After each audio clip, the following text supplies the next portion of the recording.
বড় মৌসুমে সারা দেশে ধানের ভালো ফলন হওয়ায় সরকারি গুদামে পর্যাপ্ত চাল মজুত থাকা সত্ত্বেও বাড়ছে চালের দাম।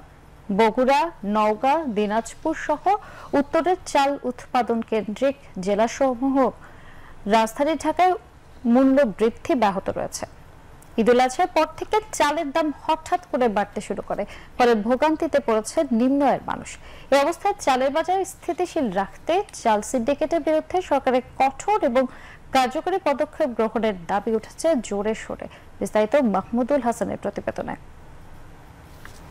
বিভিন্ন বাজার ঘুরে দেখা যায় বাড়তি দামে বিক্রি হচ্ছে সব ধরনের চাল, যে চিত্র চলমান গত কয়েক সপ্তাহ ধরে। পাইকারি পর্যায়ে মানভেদে ঈদুল আজহার আগে ৭০ থেকে ৭২ টাকা বিক্রি হওয়া মিনিকেট চাল এখন ৮০ থেকে ৮৪ টাকা কেজিতে বিক্রি হচ্ছে। ৫৩ থেকে ৫৪ টাকার ২৮ চাল ৬০ থেকে ৬২ টাকায় এবং নাজিরশাল চাল বিক্রি হচ্ছে ৮০ থেকে ৮৫ টাকায়। চালের বাজারটা বাড়তি মুখে বর্তমানে মিনিকেট যে মিনিকেট বেচছে ৭০-৭২ টাকা, সেই মিনিকেট এক লাফে চলে গেছে ৮০ থেকে ৮২ টাকা কোয়ালিটি বুঝে। এভাবে প্রত্যেকটা চালের দামে বেড়ে গেছে, কারণ এই সময় আমরা সবসময় দেখেছি সিজন ভরপুর সিজন হয়, এই সময় চালের দাম কম থাকে। কিন্তু এবারটা হলো ভিন্ন রূপে, কারণ ব্যবসায়িকরা অনেক হিমশিমে। এটা হয়তো মেলাদের কোনো সিন্ডিকেট হচ্ছে না, যে কোনো কিছু হচ্ছে এখানে। ভরা মৌসুমেও চালের দাম বাড়ার কারণ হিসেবে বিক্রেতারা বলছেন, ধানের দাম বেশি হওয়ায় তাদের বেশি দামে চাল কিনতে হচ্ছে, ফলে তারা বাধ্য হয়ে চালের দাম বাড়িয়েছেন। কর্পোরেট কোম্পানি আর মেলাররা এরাই কিন্তু সিজনের প্রথমেই কৃষকের থেকে ধানগুলো কিনা গোডাউন করে রাখছে, কিন্তু এই দাম তারাই বাড়াইছে। এখন কোনো চালের দাম বাড়ে নাই, বাড়ানোর কথাও না।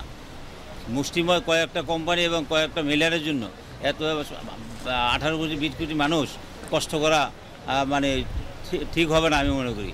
সরকার এর দৃষ্টি দিয়ে এটা তদন্ত করে বের করে তারপরে এই কীভাবে চালের দামটা কমানো যায় এটা একটা ব্যবস্থা নেওয়া দরকার। চাল ব্যবসায়ীদের দাবি, দাম বাড়ানো তাদের কোনো হাত নেই। দাম বাড়ার কারণ চালকল মালিকরাই ভালো বলতে পারবেন। তারা বলছেন চালের দাম বাড়ানোর একটি সিন্ডিকেট চক্র কাজ করছে।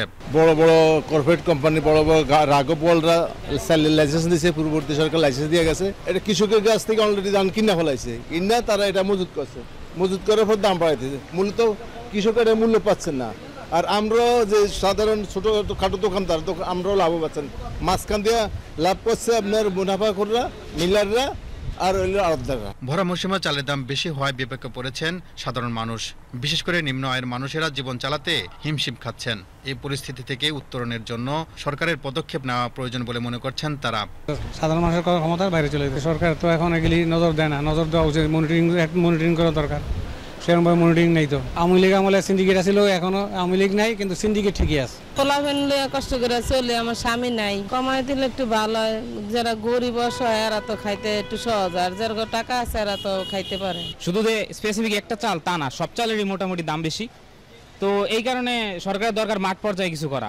চালের বাজার স্থিতিশীল রাখতে অতি দ্রুত সরকারকে কঠোর ও কার্যকরী পদক্ষেপ গ্রহণের দাবি জানিয়েছে সাধারণ মানুষ।